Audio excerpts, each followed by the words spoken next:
Good morning, everyone. Good to see you on such a lovely spring, early summer day. We are in the summer season here at the university, which is one of our favorite times. I want to welcome you and thank you for helping us celebrate the opening of the Additive Manufacturing Research Laboratory. My name is Rudy Buckite. I am the Dr. Rebecca Burchett-Liebert Dean of the Stanley and Karen Pigman College of Engineering. I know that's a lot, but what you should know is that we have some fantastic supporters of this college in those titles. We're very excited to have you here today to celebrate the opening of the next generation Additive Manufacturing Research Laboratory, one of the latest additions to the research portfolio in the College of Engineering, and one that reinforces the forward-looking advanced manufacturing identity of Kentucky, one that supports the readiness of our warfighters and contributes to the security of our nation. Over the last 5 years, this college has challenged itself to do more and to be more in delivering its teaching, research, and service mission for the Commonwealth and the nation. It was about 5 years ago when Professor Jawa here and I spoke about doing more and being more in the area of advanced manufacturing. And here we are today, celebrating the transformation of ambition to accomplishment. So Jawa, congratulations to you and to your team. We're extremely proud of what you have been able to do. What we celebrate today is emblematic of other accomplishments of the faculty, staff, and students across the College of Engineering. Over the past 4 years, we've launched an undergraduate degree program in the F. Joseph Halcomb, MD, Biomedical Engineering Department. We created the Fujio Cho Department of Engineering Technology and 2 engineering technology degree programs. And we did that in partnership with Toyota Motors Manufacturing, Kentucky, and the Bluegrass Community and Technical College. Undergraduate and graduate degree programs in aerospace engineering have been launched and have grown spectacularly. A new degree program in computer engineering technology was just created at our Paducah campus in Western Kentucky and is poised for a very fast start. We've welcomed record-breaking incoming undergraduate classes that we are very excited about, and our faculty and staff researchers now regularly secure annual research awards in the $40 to $50 million range for work that occurs across applied science disciplines and advances our society, secures our future, bolsters our economy, and improves our collective well-being. As a discipline and a practice, engineering is a team sport, and I would like to acknowledge and thank our teammates in this endeavor. They are the University of Tennessee in Knoxville and the Army Research Laboratory. Thank you all for your partnership. We are most grateful for that, and we look forward to the productive and impactful work that lies ahead of us. Now I'd like to welcome University of Kentucky Provost, Dr. Robert DePaula, to share a few thoughts.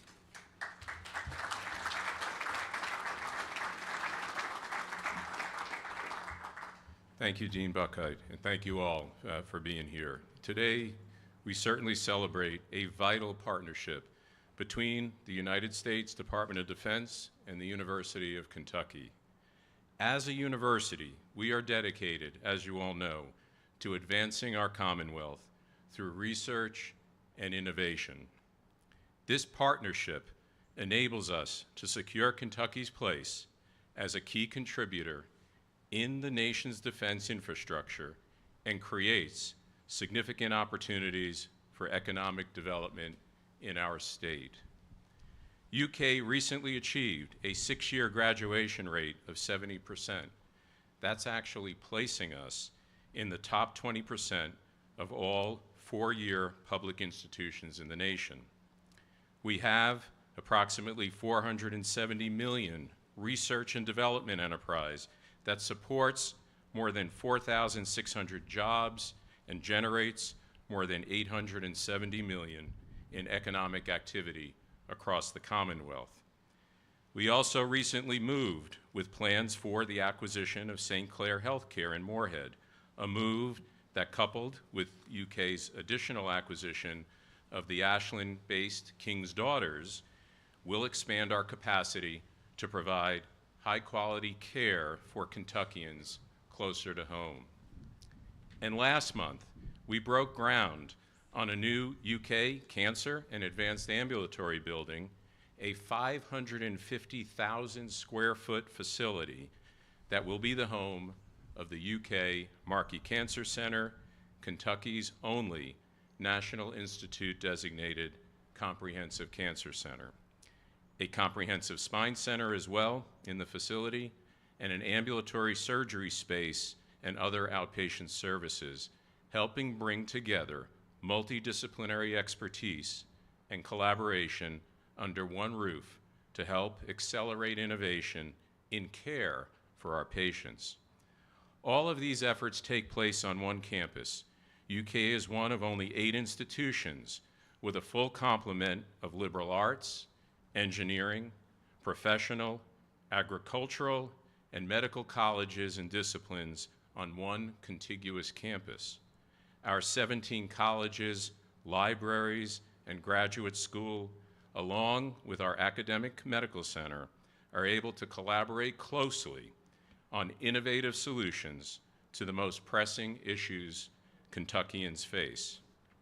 We are deeply grateful for the Department of Defense's, specifically the U.S. Army Research Laboratory's support, the DoD's investment in innovation and collaboration with institutions like the University of Kentucky is critical in maintaining our national security and technological superiority. However, none of this would be possible without the support of U.S. Senate Republican leader Mitch McConnell, who I am pleased is here with us today. Please give him a round of applause.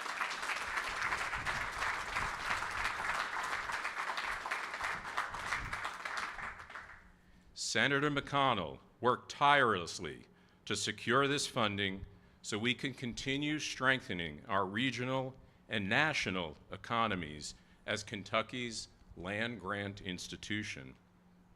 By advocating on behalf of Kentucky, Senator McConnell allows us to transform our powerful and innovative research capacity into resources and solutions to advance both Kentucky and our nation.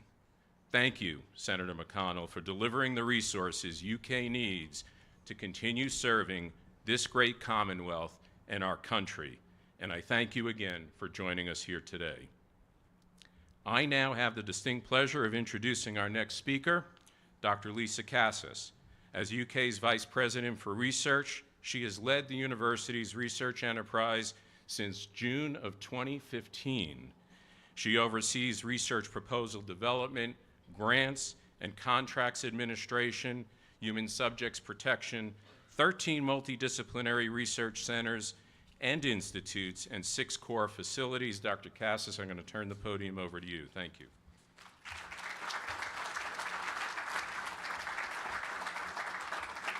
Thank you, Bob. Today is a great day for UK research. We celebrate the continued growth of research at this flagship land-grant university, where we call ourselves of, for, and with Kentucky, and where we have essentially doubled grants and contracts over the last 10 years to $476 million in 2023. Today's celebration is a collaboration between the University of Kentucky, the University of Tennessee in Knoxville, and the U.S. Army Combat Capabilities Development Command's Army Research Laboratory to improve the U.S. Army's manufacturing capabilities. The financial support from the U.S. Department of Defense, which I'll call DoD, would not have been possible, as you've heard, without the $25 million in federal funding facilitated by U.S. Senator Mitch McConnell since 2021.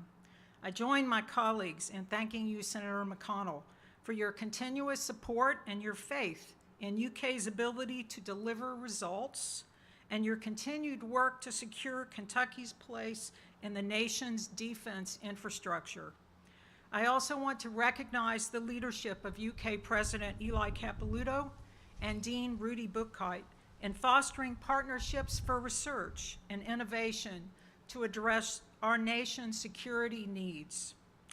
This state-of-the-art additive manufacturing research laboratory within the UK Institute for Sustainable Manufacturing will play a vital role in facilitating collaborative research among UK, UT, and the US Army.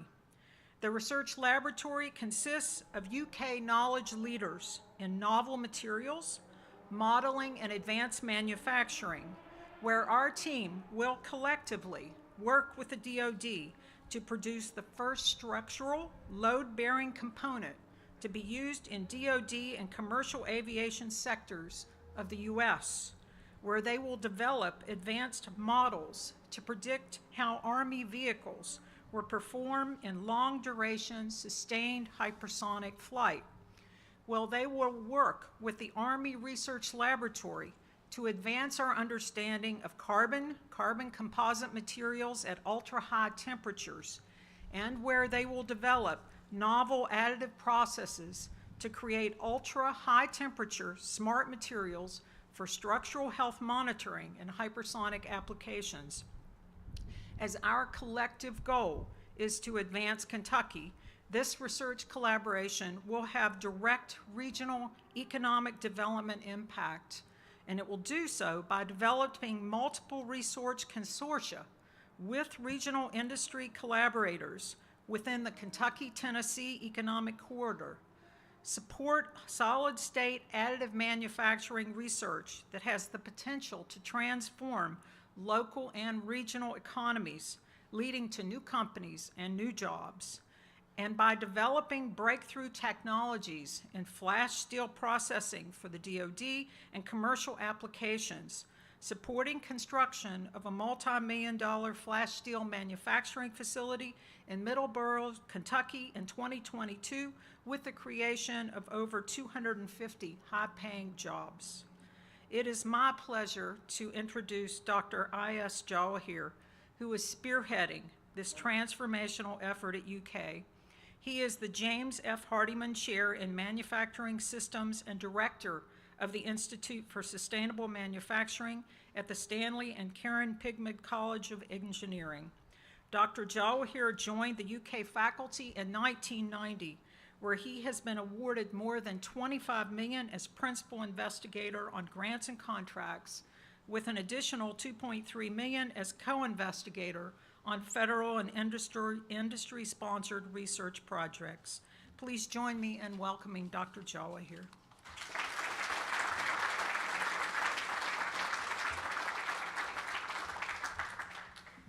Thank you. In 2021, together with University of Tennessee in Knoxville and the Army Research Laboratory in Maryland, we launched a 5-year, very ambitious collaborative research program. The result of that program is the opening of this modern laboratory today.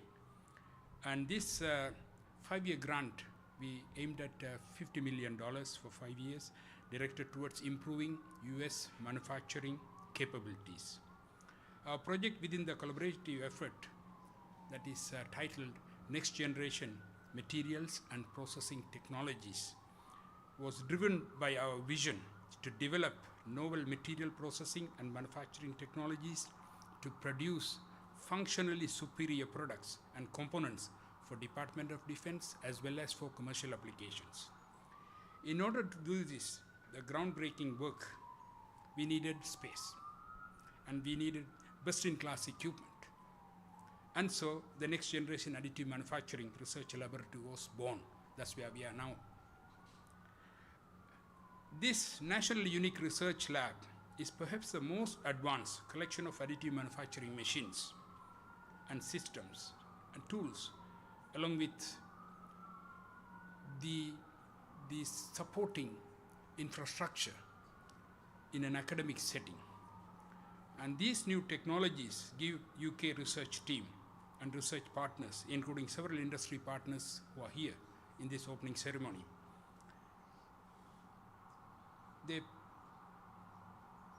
the opportunity to push the boundaries of innovation and help establish UK as the world leader in advanced manufacturing.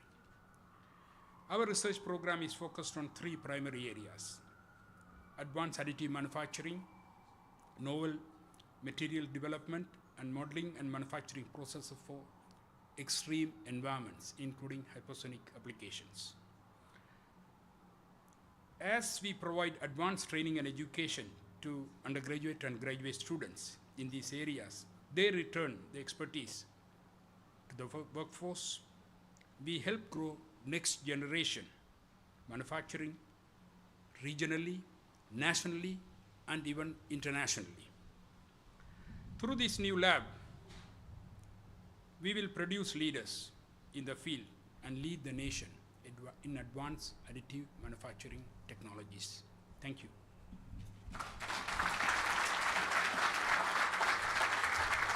Congratulations. Thank you. Thank you. Thank you, Jawa, and congratulations again. It's now my pleasure to introduce the Honorable Mitch McConnell, United States Senator for Kentucky.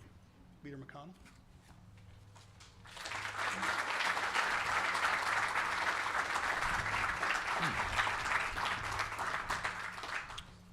Well, good morning, everyone.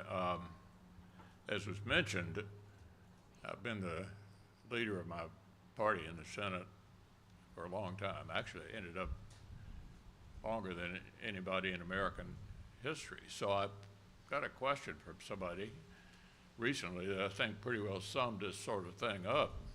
He said, "What's it like?" I said, "Well, it's a little bit like being the groundskeeper at a cemetery. Everybody's under you, but no one is listening." As we look around at my job, which is to try to help fund these spectacular scientists, I think what I could add today that has not already been said is what the overall situation confronting our country is. You know, we all thought when the Berlin Wall came down that this was going to be totally different. We were even optimistic the Russians were going to become a normal country.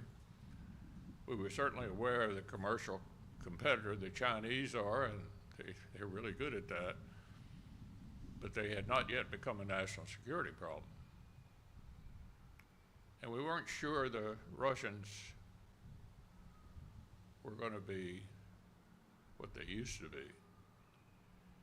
Well, I think we've certainly learned in the last few years that this is a challenge facing us reminiscent of the period leading up to World War II.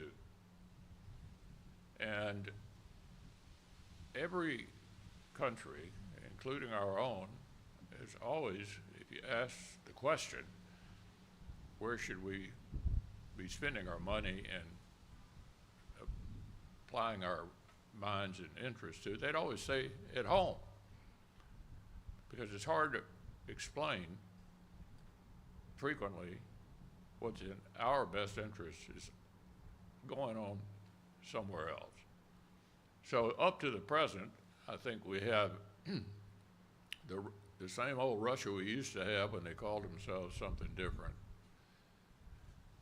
I didn't think, frankly, there would be much of a controversy about helping the Ukrainians, but it did develop into a pretty big controversy. I couldn't find anything wrong with it. Most of the money is being spent in this country, hiring our people. The Europeans have stepped up and done what they need to do. The Prime Minister of Japan spoke to a congressional session recently and spent a huge percentage of his time talking about how important it was to beat Putin in Ukraine. He said if you want to send a message to President Xi, beat Putin in Ukraine.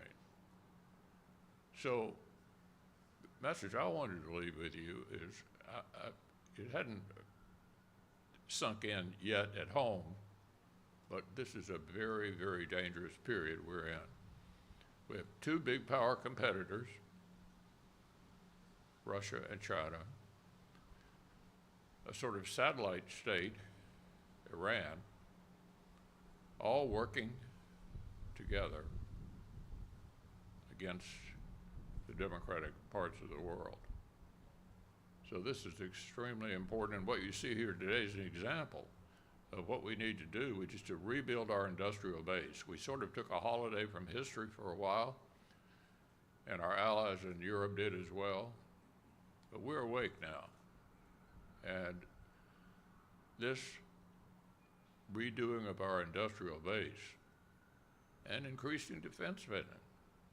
I've been allied with the administration on most of this, but the president's submissions of budgets have not been adequate. They've not even kept up with inflation. So neither party, in my view, has really stepped up.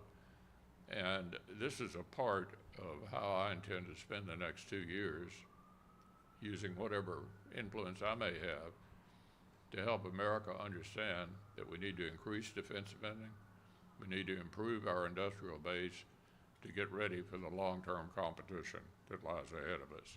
So congratulations to all of you. Happy to have played a role in it.